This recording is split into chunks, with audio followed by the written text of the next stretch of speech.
Hi everyone, I'm testing a new mic today, so I thought I would drop some marketing advice in my channel because I haven't done that in a while. So today I'm going to talk about how to create an exceptional brand marketing ecosystem. What is brand? Elon Musk has a great quote about brand. It is that brand is perception, and perception creates reality over time. So what does a brand marketing ecosystem do for your business? What it does is it creates reputational equity. We like to call it brand equity, but if you switch out the word brand for reputation, you can kind of understand how it comes into play. So creating a great reputation and aligning yourself with your customers creates all kinds of benefits. You can guess that it drops people into your funnel. It creates excellent retention because it allows your customers to see themselves within your company and within your brand and align themselves to your values and everything that you bring to the table.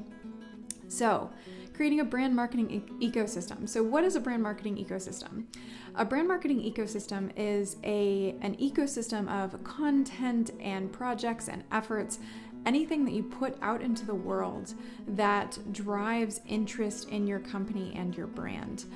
So it might look like a series of podcasts, blogs, events with speaking opportunities that talk more about a movement or a piece of thought leadership. It might look like a community that you sponsor or that you moderate, in-person events or pop-ups. There are all kinds of projects and initiatives that happen within brand marketing ecosystems that help create that brand equity and that great reputation within your industry, both with people that you want to hire and people that you want to hire you, potential customers.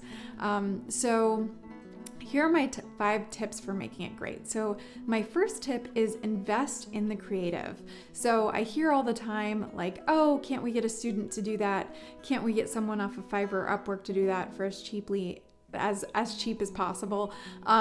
You will truly get what you pay for when it comes to creative. So, if you're looking for anything from a new logo to a series of video blogs, to a series of ghostwriting, thought leadership, whatever it is, you need to actually invest in a team that has experience creating excellent work. They need to have a world-class portfolio that you're really impressed with, that they can bring to the table and show you, and hopefully some results that they can share from some of the pieces that they've created. I had a teacher in an advertising and graphic design class back in the early 2000s who had this quote, and she used to say, it's the gray matter that matters. So it's the thoughts in your brain that you're actually being paid for when you are creative, and no amount of AI or tools or whatever can actually replicate good ideas, which typically come from experience. You probably need to invest in visuals. So oftentimes I hear like, oh, we can just write the blog and then create the visuals on Canva or a kind of more lower budget tool like that. You can, but you will get a much stronger impact if you really invest in something like video, audio, infographics, animation, something to bring your content to life, something that your customers and your audience can really experience. My second big tip for your brand marketing ecosystem is to connect with your customer's worldview. So hopefully if you're building a brand marketing ecosystem, you spent a lot of time building your brand and actually put a lot of thought and effort into that so that you understand what you stand for and what you're bringing into the world, and what your mission is and what drives you every day. And hopefully you also have done your customer research so you understand what drives your customer every day. So what you want to do is appeal to your customers' very basic human needs in some way. And B2B startups, that's typically your customers' human need for significance and contribution. Beyond just the value of what your product brings to them, you want to show them that you understand them. You understand their goals and their aspirations, and you're truly there to serve them rather than just sell them a product. The third tip that I have is to squeeze all of the juice out of the orange. And I love this saying. I know it's cheesy, but what it means is when you have invested in a piece, say a piece of thought leadership, a long form blog, something that has taken time and energy and perhaps marketing dollars, make sure that you're getting every potential benefit out of that investment in time and energy. So you want to make sure that, for instance, if you have a white paper, you're thinking about, okay, how could I turn this into video content for YouTube, or for our company TikTok, or for a LinkedIn channel? How can I make sure that it fits that platform that I'm going to post it on? How can I change it to a little bit, or add a little bit of information, or make it digestible in a different way? How can I turn it into a series of infographics, or even like a cool graphic on a t-shirt, that a piece of swag that I can give my customer? Think about all of the ways that you can turn that one effort, that one topic, that one subject into multiple forms of content across your ecosystem that all connect together and help your customer understand what you're all about, and also engage and enjoy your brand, enjoy their experience with your brand.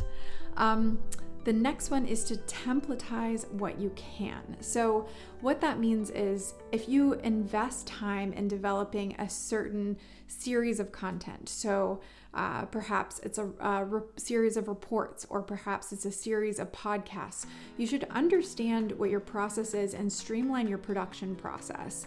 So that means, first we do this, then we do this, then we do that, then we look for this, this, and this in the edit, and we post it here and here and here, right? And we do that for every single piece within this series, and that way we know exactly what we're doing. We don't have to reinvent the wheel every time, and we can keep our productivity steady. It doesn't have to be record speed, but it does have to be steady, and you do have to be producing on a regular basis and releasing content on a regular basis, and you want it to be quality.